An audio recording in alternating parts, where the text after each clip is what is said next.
Las invito entonces a todas a que podamos unirnos en oración y así poder estar juntos, juntas, en nombre de Cristo para leer su palabra. Oremos. Amado Dios, gracias te damos por poner tu palabra frente a nuestros ojos y por poder leerla en comunión contigo y con nuestros hermanos y hermanas.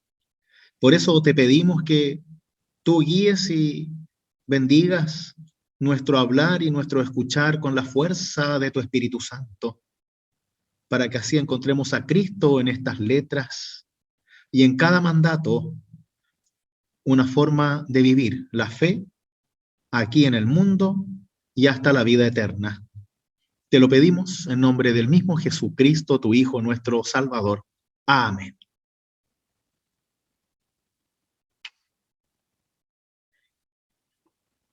Muy bien, queridas, estuvimos trabajando la semana pasada, ¿no? Sobre esta discusión que tenía Jesús con aquellos judíos mientras caminaba por uno de los costados del templo.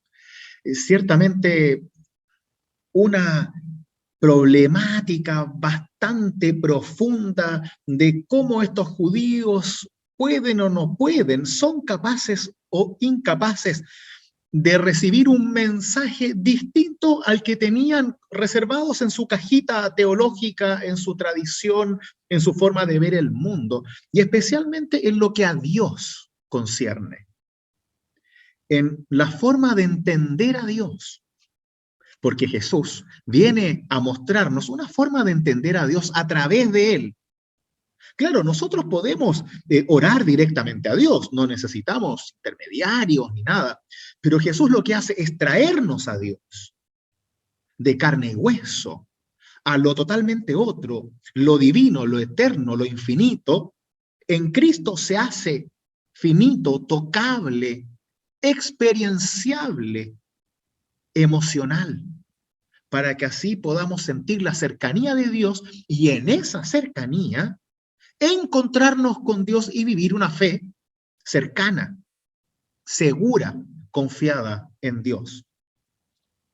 Claro, cuando la vida se maneja solo por mandamientos, que hay que hacer, que hay que hacer, y el castigo del día, como siempre, nos cuesta ver y entender a un Dios de misericordia, a un Dios de amor, un Dios que perdona, por ejemplo, a ese pecador que me hizo daño, en donde yo no tengo derecho ya a ejercer mi propia justicia sobre los demás, sino que debo desear que se cumpla la justicia de Dios, no la mía. Entonces, en esa realidad, lo que Jesús presenta es muy difícil de aceptar para los judíos de ese entonces, porque en su tradición era ojo por ojo, diente por diente. No perdona 70 veces 7, ni ama hasta las últimas consecuencias, ni dar todo lo que tengo. Siempre había algo más personal, en donde el prójimo no era el personaje central de nuestra fe, sino uno mismo. Y si no era uno, era su propia familia, pero no el resto.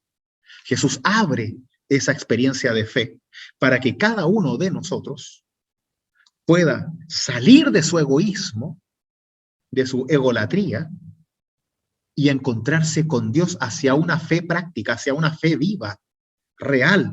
No solo de cumplir cosas y hacer cosas, sino de creer con tanta fuerza que no haya nada de este mundo, ni dolor, ni alegría, ni tentación, ni dinero, que te aleje de los brazos amorosos del buen Dios. Pues vamos a ver ahora un ejemplo de esta realidad. Vamos a ver ahora cómo Jesús abre los ojos de un ciego para enseñarle a ver. Abramos nuestras Biblias en Juan 9. Juan capítulo 9. Muy bien. Entonces abrimos la Biblia en Juan 9 Y procedo a la lectura. Al pasar, vio a un hombre ciego de nacimiento. Sus discípulos le preguntaron: Maestro, ¿quién ha pecado, él o sus padres, para que haya nacido ciego? Ni él ni sus padres han pecado, respondió Jesús. Nació así para que se manifiesten en él las obras de Dios. Debemos trabajar en las obras de aquel que me envió, mientras es de día. Llega la noche, cuando nadie puede trabajar. Mientras estoy en el mundo, soy la luz del mundo. Después que dijo esto, escupió en la tierra, hizo barro con la saliva y lo puso sobre los ojos del ciego, diciéndole: Ve a lavarte a la piscina de Siloé, que significa enviado. El ciego fue, se lavó y al regresar ya veía. Los vecinos y los que antes lo habían visto mendigar se preguntaban: ¿no es este el que se sentaba a pedir limosna? Unos opinaban: es el mismo. No, respondían otros, es uno que se le parece. Él decía: soy realmente yo. Ellos le dijeron: ¿cómo se te han abierto los ojos? Él respondió: ese hombre que se llama Jesús hizo barro, lo puso sobre mis ojos y me dijo: ve a lavarte a Siloé. Yo fui, me lavé y vi. Ellos le preguntaron: ¿dónde está? Él respondió: no lo sé. El que había sido ciego fue llevado ante los fariseos. Era sábado cuando Jesús hizo barro y le abrió los ojos. Los fariseos a su vez le preguntaron cómo había llegado a ver. Y él les respondió: me puso barro sobre los ojos, me lavé y veo. Algunos fariseos decían: ese hombre no viene de Dios, porque no observa el sábado. Otros replicaban: ¿cómo un pecador puede hacer semejantes signos? Y se produjo una división entre ellos. Entonces dijeron nuevamente al ciego: ¿y tú qué dices del que te abrió los ojos? El hombre respondió: es un profeta. Sin embargo, los judíos no querían creer que ese hombre había sido ciego y que había llegado a ver, hasta que llamaron a sus padres y les preguntaron: ¿es este el hijo de ustedes, el que dicen que nació ciego? ¿Cómo es que ahora ve? Sus padres respondieron: sabemos que es nuestro hijo y que nació ciego, pero ¿cómo es que ahora ve y quién le abrió los ojos? No lo sabemos. Pregúntenle a él, tiene edad para responder por su propia cuenta. Sus padres dijeron esto por temor a los judíos, que ya se habían puesto de acuerdo para excluir de la sinagoga al que reconociera a Jesús como Mesías. Por esta razón dijeron: ya tiene bastante edad, pregúntenle a él. Los judíos llamaron por segunda vez al que había sido ciego y le dijeron: glorifica a Dios, nosotros sabemos que ese hombre es un pecador. Yo no sé si es un pecador, respondió. Lo que sé es que antes yo era ciego y ahora veo. Ellos le preguntaron: ¿qué te ha hecho? ¿Cómo te abrió los ojos? Él le respondió: ya se los dije y ustedes no me han escuchado. ¿Por qué quieren oírlo de nuevo? ¿También ustedes quieren hacerse discípulos suyos? Ellos lo injuriaron y le dijeron: tú serás discípulo de ese hombre. Nosotros somos discípulos de Moisés. Sabemos que Dios habló a Moisés, pero no sabemos de dónde es este. El hombre les respondió: esto es lo asombroso, que ustedes no sepan de dónde es, a pesar de que me ha abierto los ojos. Sabemos que Dios no escucha a los pecadores, pero sí al que lo honra y cumple su voluntad. Nunca se oyó decir que alguien haya abierto los ojos a un ciego de nacimiento. Si este hombre no viniera de Dios, no podría hacer nada. Ellos le respondieron: tú naciste lleno de pecado y quieres darnos lecciones. Y lo echaron. Jesús se enteró de que lo habían echado y al encontrarlo le preguntó: ¿crees en el Hijo del Hombre? Él respondió: ¿quién es, Señor, para que crea en él? Jesús le dijo: tú lo has visto, es el que te está hablando. Entonces él exclamó: creo, Señor, y se postró ante él. Después Jesús agregó: he venido a este mundo para un juicio, para que vean los que no ven y queden ciegos los que ven. Los fariseos que estaban con él oyeron esto y le dijeron: ¿acaso también nosotros somos ciegos? Jesús les respondió: si ustedes fueran ciegos no tendrían pecado, pero como dicen, vemos, su pecado permanece. Hasta aquí la lectura, esta es palabra de Dios. Amén.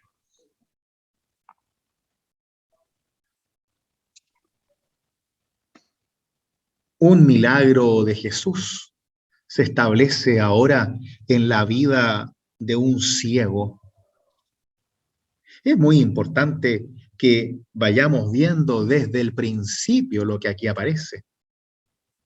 Porque un ciego de nacimiento es ciertamente un mensaje de que hay algo malo en esa familia.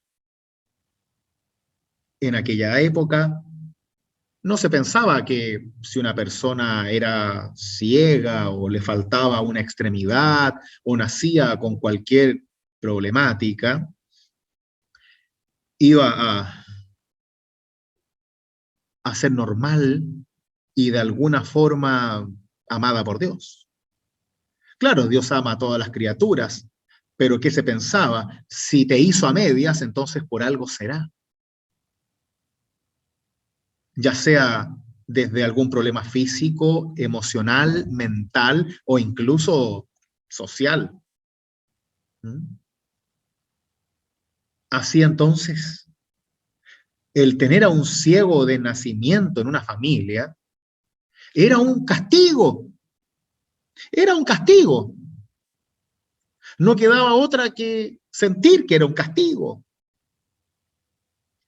Porque no es normal, no es común que a alguien le nazca un hijo ciego, tal como no es común que a alguien le nazca un hijo sin piernas. Eso tenía que ser un mensaje de Dios, y más que un mensaje, un castigo de Dios. Ya, claro, uno va a decir, bueno, pero ¿qué hizo este pobre niño para haber hecho, o sea, recibido tal castigo, no nacer ciego? No hay respuesta. Claro, sí hay. Los papás hicieron algo y Dios los castiga a través del hijo. Pero si los papás son muy buenos, ¿cómo es posible que los castigue de esa forma? Los abuelos.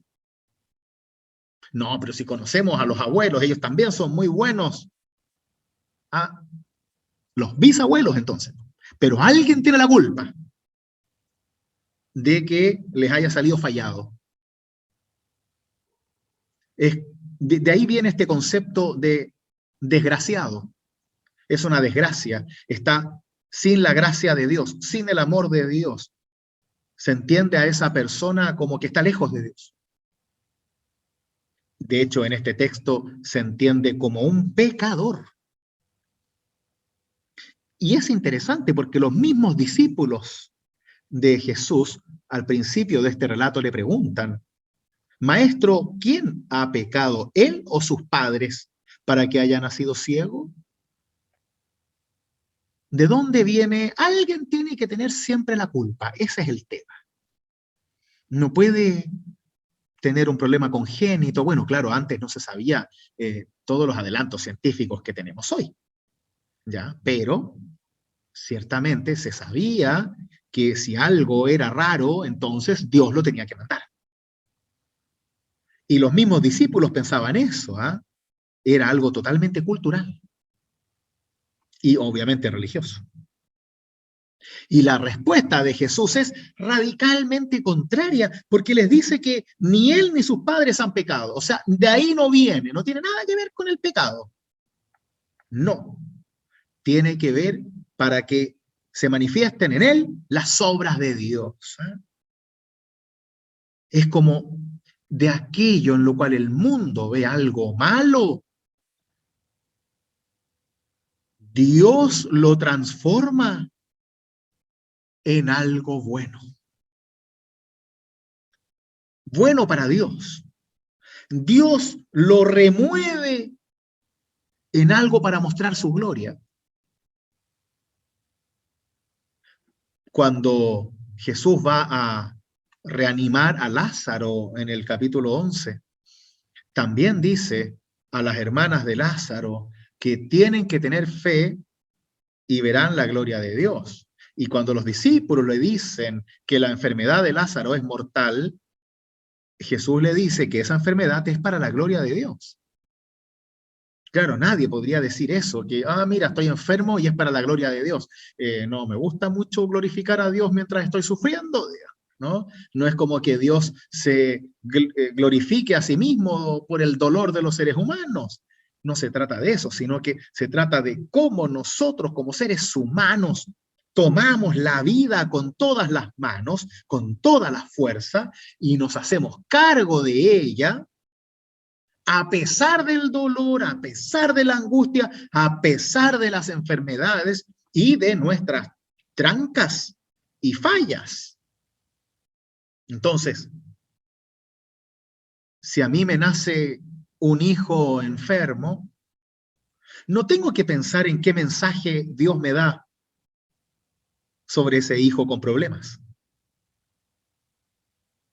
Tengo que pensar cómo Dios me va a fortalecer para hacerme cargo de este hijo con necesidades especiales.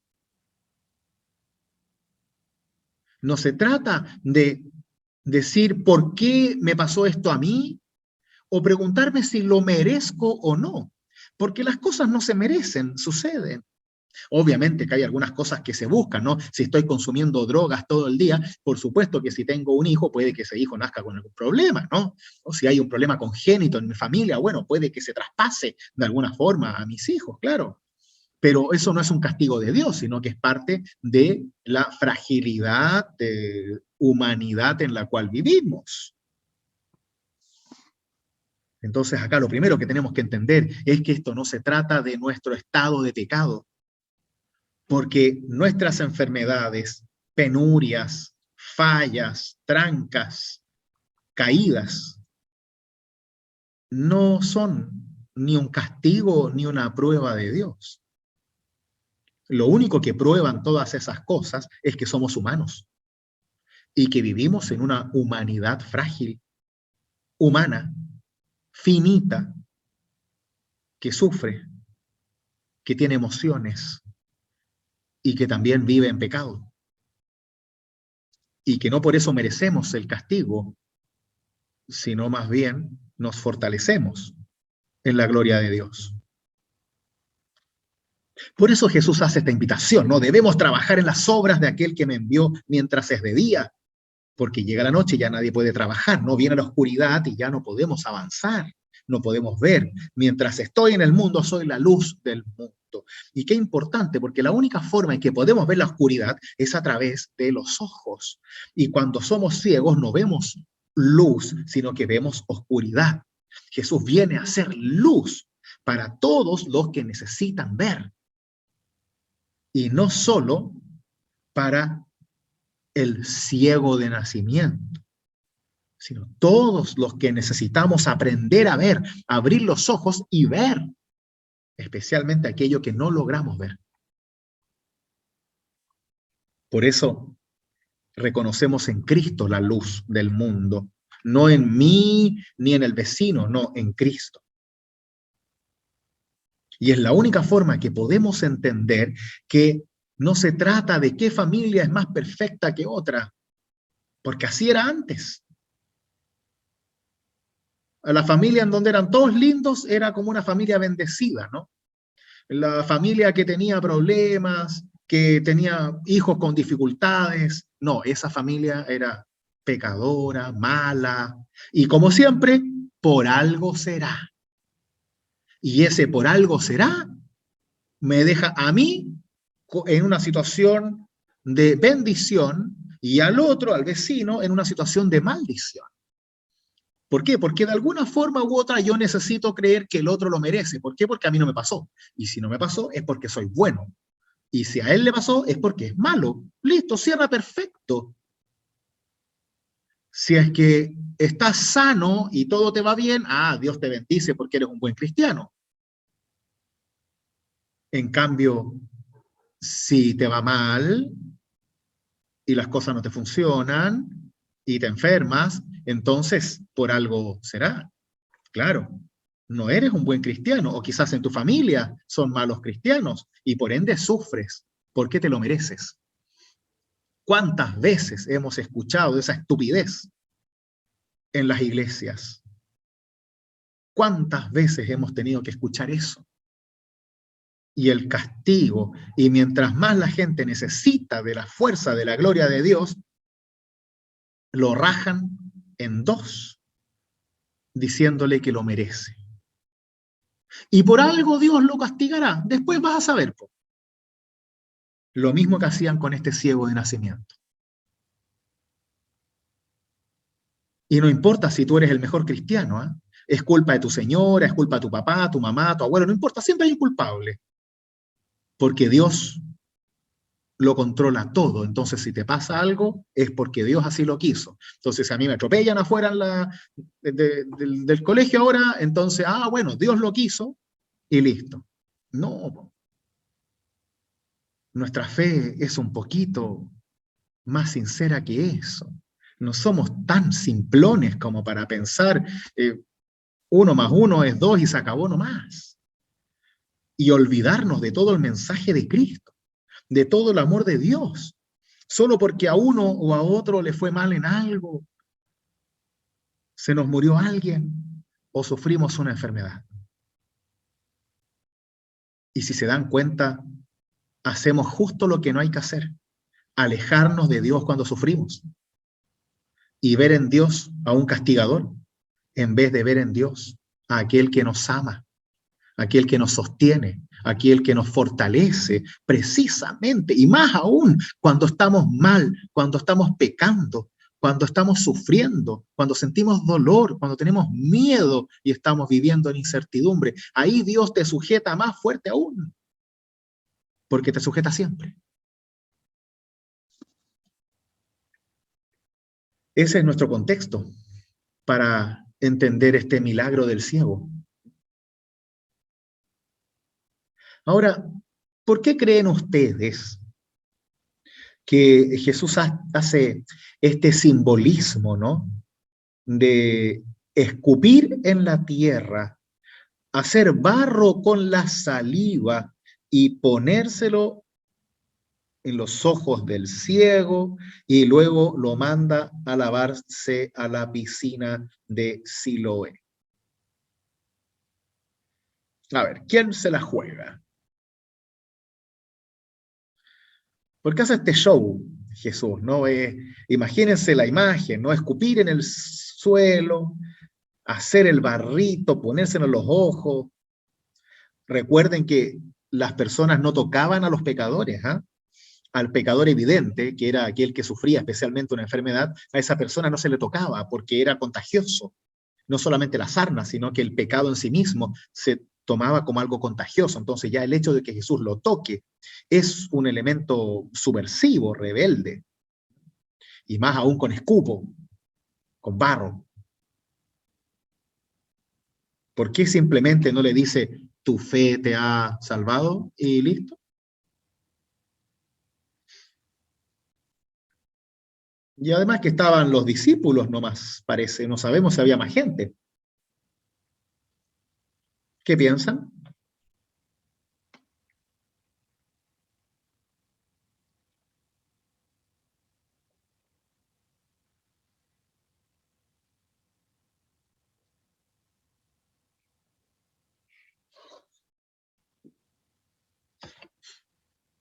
ciertamente es un simbolismo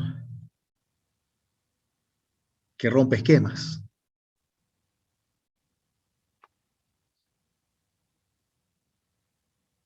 Si escupe, claramente tiene que ver con algo que sale de la boca.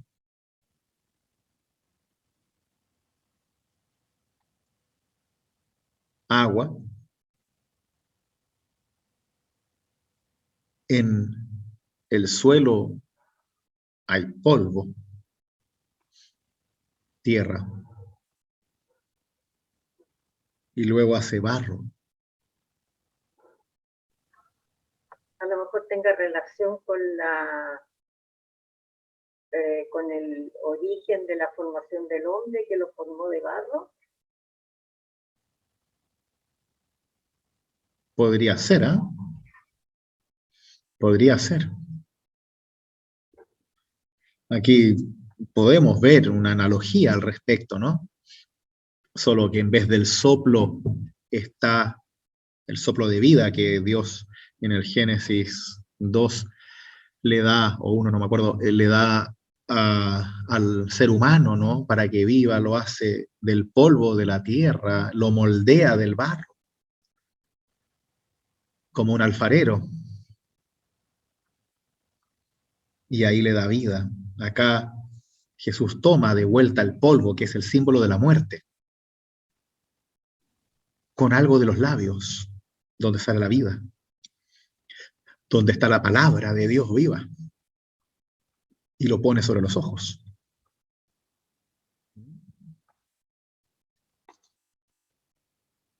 El, el símbolo, el símbolo de la saliva, agua, a lo mejor también tiene alguna relación con el bautismo, no sé, vida, bautismo. Claro. ¿Se acuerdan que en Génesis, en Juan 3, en este diálogo con Nicodemo, Jesús dice que el que no renace por el agua y el espíritu no va a entrar al reino de Dios, ¿no? Exacto. Y acá Jesús utiliza probablemente estos dos símbolos, ¿no? El del agua, el del barro, y ambos para dar vida, para ofrecer a Dios. Y lo pone sobre el ciego. Hace un gesto no simbólico, hace un gesto con el tacto sensorial que el ciego percibe, que los otros ven, que se siente, se toca. No es una bendición que se da desde lejos, no, no, no. Es sensorial como los sacramentos.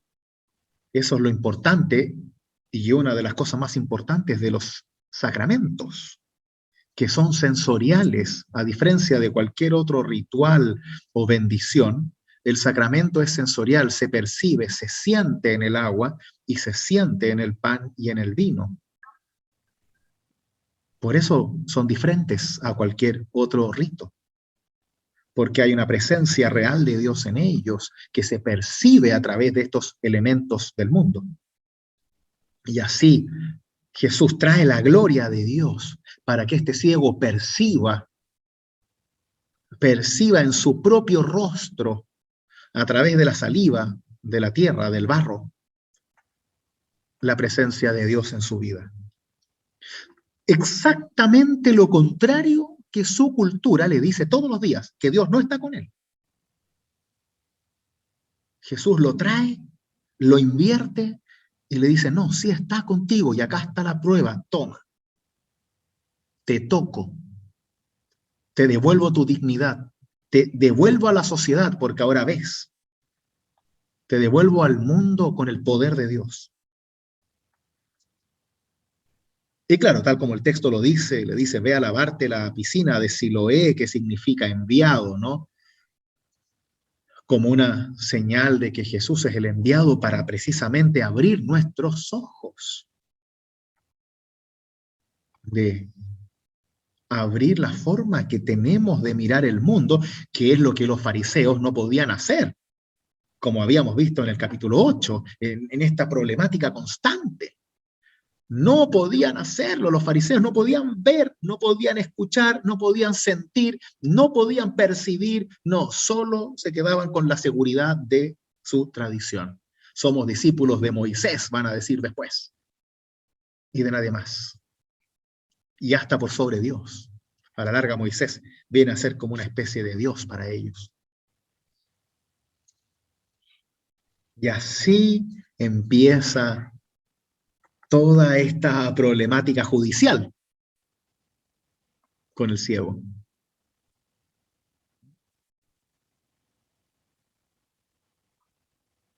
Como siempre, Jesús elige el mejor día para hacer estas cosas. Sábado. Así es, ¿no? Le gusta la provocación.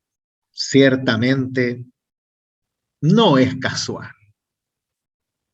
No es como que, justo salí el sábado, pucha, qué torpe soy.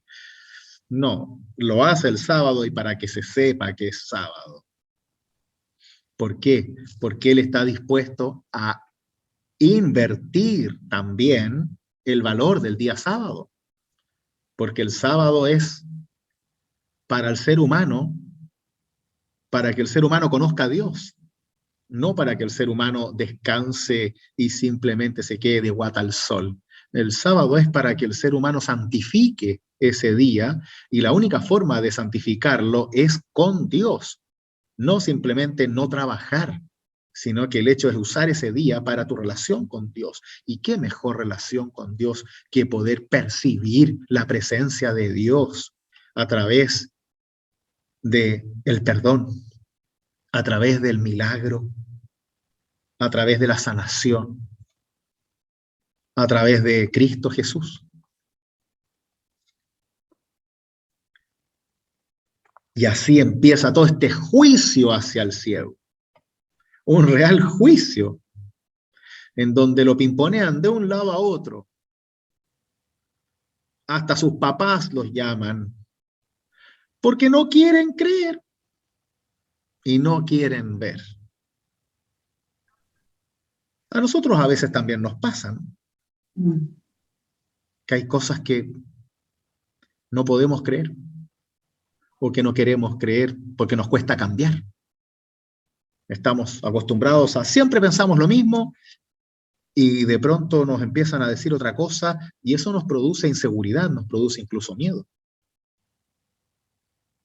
Y muchas veces no nos preguntamos si viene de Dios o no, sino que preguntamos quién lo dice para ver si le creemos al pastor de turno o iluminado de turno, en vez de si será de Dios o no.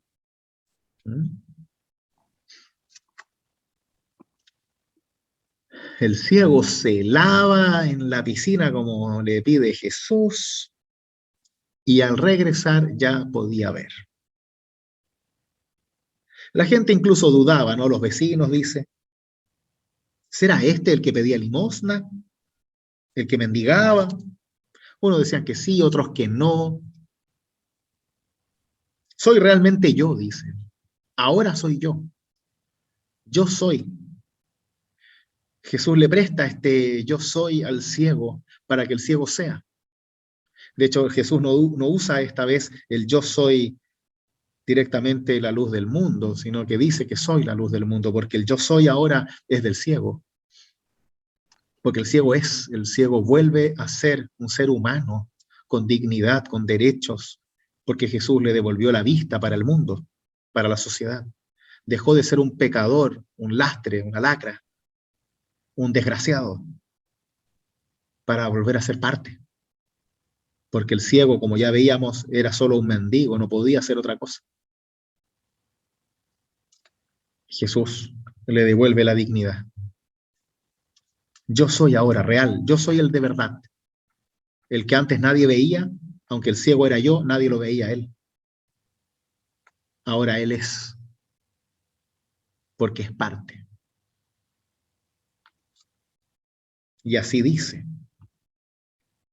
Ese hombre que se llama Jesús hizo barro, lo puso sobre mis ojos y me dijo, ve a lavarte a Siloé. Yo fui, me lavé y vi. ¿Mm? Y ya no sé dónde está. Hice todo lo que me pidió y pude ver. Y aquí hay una clave muy importante.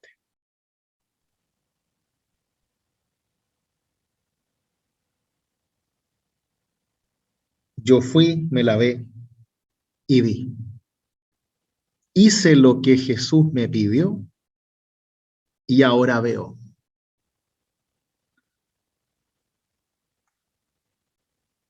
Cumplí la palabra de Jesús y ahora veo. Cumplí su mandato y ahora veo. ¿Les dice algo esto? Ese veo, yo creo que no es solamente el ver físicamente, ver a otra persona, ver un árbol, es ver que realmente Jesús existe y creer en él. Ver la verdad. Claro, ver la verdad, ¿no? Es creer en Cristo y cumplir sus mandatos. Qué importante es ese orden. Cumplí lo que me pidió, hice lo que me pidió, fui a donde me dijo que fuera y ahora veo. Muchas veces nosotros queremos creer o pretendemos creer desde arriba siempre, ¿eh? Es como ya, quiero creer, entonces Dios tiene que mandarme un rayo y yo de pronto creo. Y por lástima no funciona así. Y así vemos que hay gente que no cree, gente que quiere pero que no puede, o que no puede pero quiere, y a la larga es como extraño porque siempre hablamos de que la fe es un don y viene de Dios, entonces bueno, ¿y cómo recibo el don si no creo? No sé, pues Dios lo dará cuando quiere. Ya, pero no puede ser así. Y ahí Bonhoeffer, Dietrich Bonhoeffer, él plantea específicamente que para recibir a Dios en Cristo, para realmente tener fe, tú tienes que seguir a Cristo. Por eso hace una invitación al seguimiento. Y en ese seguimiento está, por supuesto, el cumplir los mandamientos de Cristo. Partiendo por el mandamiento del amor. Y ahí Bonhoeffer lo que hace es decir, una vez que tú sigues los pasos de Jesús, entonces todo lo demás se va haciendo por añadidura. Una vez que tú sigues el camino de la fe, entonces en ese mismo camino tú vas a encontrar a Dios. O mejor dicho, Dios te va a encontrar a ti. No esperamos la fe en Dios únicamente deseándola. Esperamos la fe en Dios trabajando, sirviendo, siguiendo los pasos de Cristo y no solamente deseándolo, esperándolo, sin nada.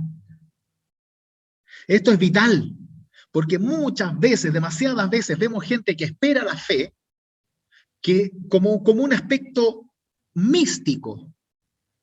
Claro, tiene su mística, pero viene desde una base de trabajo cristiano, de voluntad de servicio, de seguimiento a Cristo, de ser discípulo de Jesús. Y no solo te cae la fe como un rayo y por ende ese rayo de pronto te transforma en cristiano y tú pareces un ángel con aura sobre tu cabeza. No se trata de eso, se trata de seguir a Cristo. ¿Qué es lo que Jesús le pide a sus discípulos, que le pide usualmente a los que sana? Ven y sígueme. Deja el resto, ven y sígueme. Porque en el seguimiento a Cristo está la verdadera fe. Porque cuando yo sigo a Cristo, empiezo a trabajar en Cristo. Y en eso yo me encuentro a Cristo. Y ahí me uno a Cristo. Cristo me toma y me da la fe. Y eso no es casual. Se hace trabajando. No esperando a que llueva. No. Espero mientras sirvo. Espero mientras busco. Espero de pie, parado, caminando, corriendo, sirviendo, abrazando, ayudando, alimentando, perdonando. Porque sé que ahí, donde Cristo me llama, donde Cristo me invita, ahí está la fe. No volando en el cielo como algo que yo tengo que recibir, sino al contrario. El seguimiento a Cristo es ciertamente la forma en que Jesús le enseña a este ciego y por ende también a sus discípulos, mediante esta sanación, a que si bien la sanación es un milagro, la fe lo es solo en el movimiento. El milagro se hace porque el ciego cumple lo que Jesús le dice. No solamente por obra de Dios, sino por seguimiento a Cristo, por buscar cumplir su palabra, por creer que eso nos hace bien, por creer que los mandamientos de Dios son buenos, no son para castigarnos, son para enseñarnos a ser cristianos y por ende encontrarnos con Dios y vivir en Dios. Por eso cumplimos los mandamientos, por eso tratamos de cumplir los mandamientos, no para evitar el infierno, no, para estar con Dios, para seguir los pasos de Cristo, porque entendemos que solo cumpliendo los mandamientos vamos a poder actuar como verdaderos cristianos, porque el cristiano no solamente cree, también actúa, obra y confía en esa fe. Por eso lo que hace el ciego es tan importante. Y luego él puede decir, yo hice lo que Jesús me pidió y ahora veo. Y muchas veces nosotros no vemos nada. Estamos perdidos, oscuros, anochecidos, adormitados, paralizados. Y la única forma de despertar realmente es ponernos a trabajar en Cristo. Muchas veces le digo a la gente que no sabe qué hacer de su vida o que siente lejanía con Dios, más que estar todo el día esperando que Dios haga algo por ti, ponte tú a hacer algo por Dios primero. Y ahí vas a abrir tus ojos mientras abres tus manos y tus pies al servicio. Y ahí Dios va a ser totalmente reconocible en tu vida, porque no es que Dios no esté, no, es que tú no lo ves, es que tú no lo reconoces. Y la única forma de reconocerlo, de verlo, es trabajando por Dios, trabajando en el amor de Dios, sirviendo, perdonando, amando. Pero nos gusta, queremos, necesitamos a veces que esto venga del cielo, ¿no? Que todo sea como más místico y no, esto se hace desde el servicio mismo. Por eso hay que ir a la iglesia. Por eso es tan importante vivir en comunidad, por eso es tan importante participar de la iglesia, ya sea lejos o cerca, porque es ahí en donde, junto con otros cristianos y cristianas, encontramos juntos a Dios y nos fortalecemos en ese Dios, porque cuando estoy solo no es lo mismo. Cuando estoy solo me oscurezco, me pierdo con mayor facilidad. Cuando estoy acompañado, ahí puedo ver, o al menos puedo ser menos ciego, salvo que estemos todos ciegos y nos vayamos todos al lado oscuro, ¿no? Que no es la idea. Así están los que escuchan y siguen a Cristo y ven, los que no escuchan, no siguen, porque no quieren ver.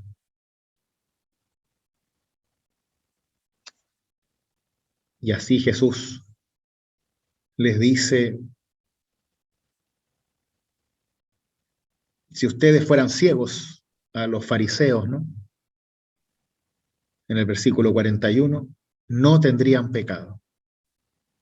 Pero como dicen, vemos, su pecado permanece. O sea, si fueran realmente ciegos, no pueden ver porque son ciegos. y está bien, nada que hacer. Pero ustedes dicen que ven, ustedes dicen que lo ven todo, que lo saben, entonces por ende son más ciegos que el verdadero ciego, porque no quieren ver. Y eso es peor aún. Por eso su pecado permanece, que el pecado no es la ceguera, el pecado es la obstinación, el no querer abrir el corazón, el no querer escuchar, el no querer dejarse transformar por Dios, el no ceder. Porque, ojo, Jesús no les está diciendo que tienen que sacrificar a un niño, ni que tienen que matar a alguien, les está hablando del amor y el perdón de Dios. Ellos no están dispuestos a perdonar, no están dispuestos a vivir en igualdad, no están dispuestos a renunciar a sus privilegios. Por eso son ciegos y sordos. Jesús no les está pidiendo ser parte de una secta asesina, les está pidiendo que dejen de serlo, que dejen de hacer daño a los pobres, a los enfermos, a los huérfanos, que dejen de abusar de las viudas, que aprendan a perdonar y amar en Dios, que vivan una fe real y no solamente se llenen la boca con sacrificios y palabras mágicas. Por eso muchas veces los ciegos también somos nosotros. Cuando no queremos escuchar o no queremos ver, no lo que el otro nos dice, sino lo que la misma palabra nos dice. Y por eso estos espacios son tan importantes, porque aquí podemos aprender a ver y darnos cuenta que no siempre lo sabemos todo, que no siempre creemos de la mejor manera, o al menos a darnos cuenta que somos bastante cerrados para muchas cosas, y que lo que el otro dice o la forma de ser del otro muchas veces no es tan terrible, y que podemos convivir en paz en nuestras diversidades, porque estamos unidos por Dios y no por nuestras simpatías personales.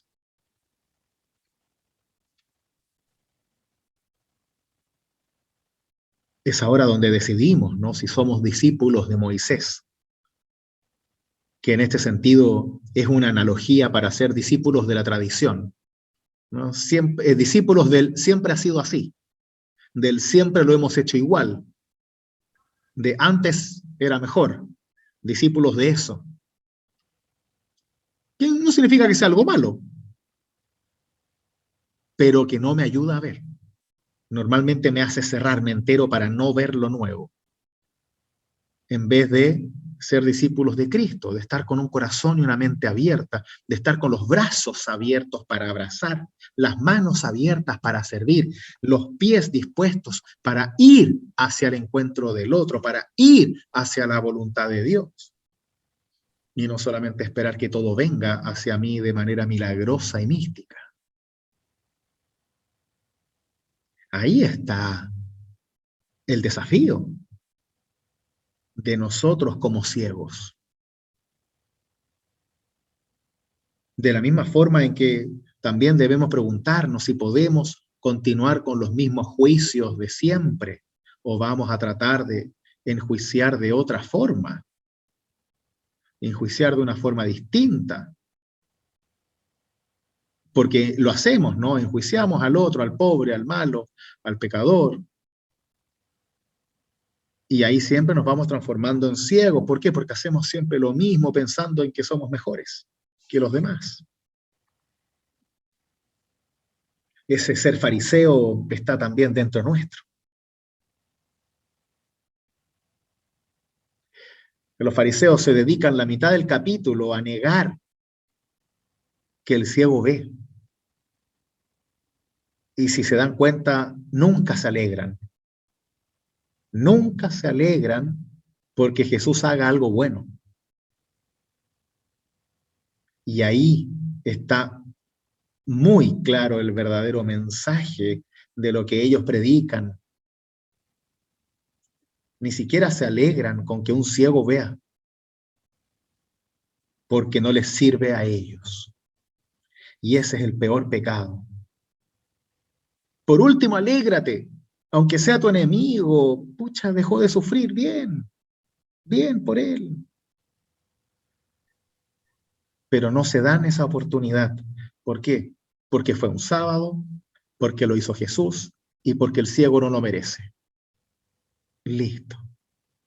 Y el juicio y el valor de la tradición están por sobre el deseo de amor, bienestar y perdón del pobre ciego que tuvo toda su vida tirado en la calle pidiendo limosna para poder comer. Abandonado a su suerte, abandonado por su familia, abandonado por todos. Solo por ser diferente. Y porque el mundo lo consideraba indigno, pecador y merecedor de lo que le sucedía. Jesús viene a cambiar eso. Y viene a hacerlo sin violencia. Viene a hacerlo con su voz, con sus manos, con su saliva, de todas las formas posibles para que entendamos que debemos ponernos de pie, que debemos escuchar, movernos, servir en el amor, para así encontrarnos con Dios en Cristo y así poder ver. Ver la verdad, ver a Dios y sobre todo ver a nuestro prójimo necesitado que está a nuestro alrededor. Así seguimos los pasos de Cristo, así somos cristianos, así realmente creemos. Para bien, no para juzgar, ni dañar, ni castigar, ni condenar. Creemos para la vida, creemos para Dios, creemos para seguir a Cristo. Hoy y hasta la vida eterna. Que así sea, queridos míos, en vuestra propia experiencia de fe. Amén. Amén.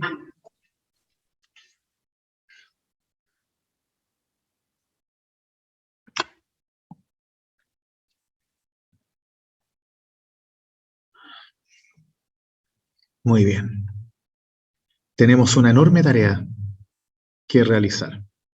Y esta tarea parte moviendo nuestros cuerpos, nuestra voz, hacia los ciegos de este mundo. Sin olvidar que nosotros también tenemos a veces un ojo un poco cerrado, ¿no? Para no creernos superiores a nadie. Y así, juntos, ayudándonos a ver la viga que tenemos en el ojo antes de la paja del ojo ajeno, así entre todos nosotros ayudándonos a entender aquello que no entendemos, así podemos servir a Cristo y en ese servicio encontrarnos con Cristo mismo. Oremos para que así podamos realizar esto desde el amor, la guía y la fuerza de Dios. Oremos.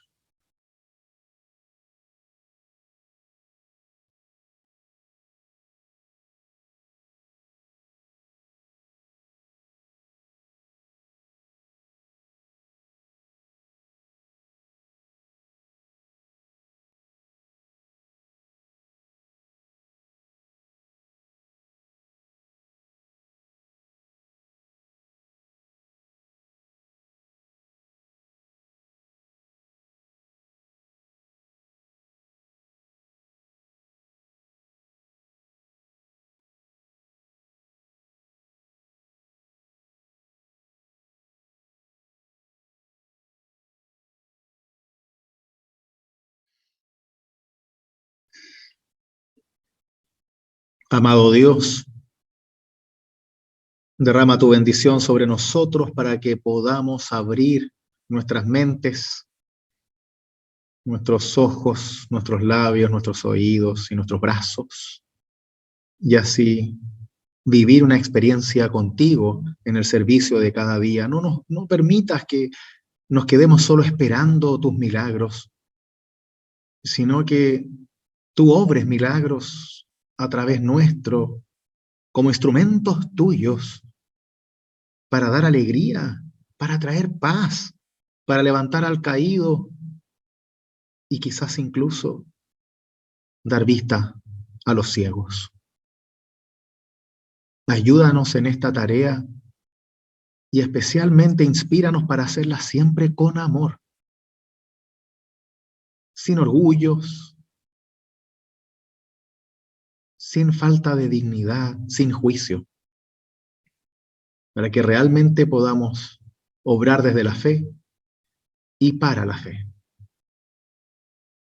Bendícenos a cada uno de nosotros que queremos seguir tus pasos, que queremos seguir a tu Hijo, para así conocerte y vivir contigo toda nuestra vida, y que en Cristo tengamos vida eterna.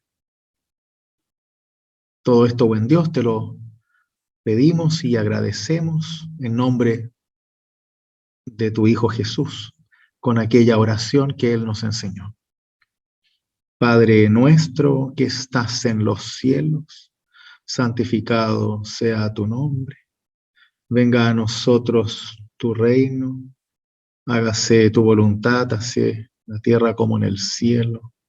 El pan nuestro de cada día, dánoslo hoy, y perdona nuestras deudas, así como nosotros perdonamos a nuestros deudores. Y no nos dejes caer en la tentación, mas líbranos del mal. Porque tuyo es el reino, el poder y la gloria, por los siglos de los siglos. Amén. Que la bendición de Dios, que es Padre, Hijo y Espíritu Santo, los conserve en la fe, ahora y siempre. Amén. Muchas gracias, Rudy. A ustedes. Gracias.